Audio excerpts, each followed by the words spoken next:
മജ്ജ്ഹിമ നികായിൽ ഒരു സൂത്രമുണ്ട്, സബ്ബാസവ സൂത്രം.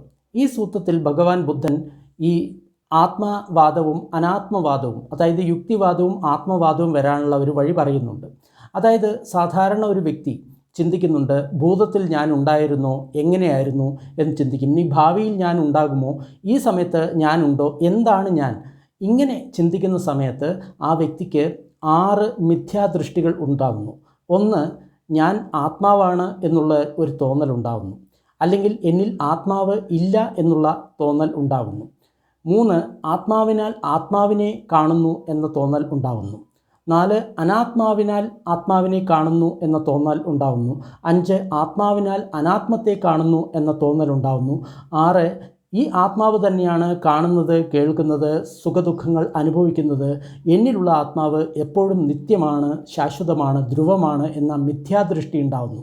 ഇത് തീർത്തും തെറ്റായിട്ടുള്ള സങ്കല്പം ആണ് എന്നാണ് ബുദ്ധൻ പറയുന്നത്.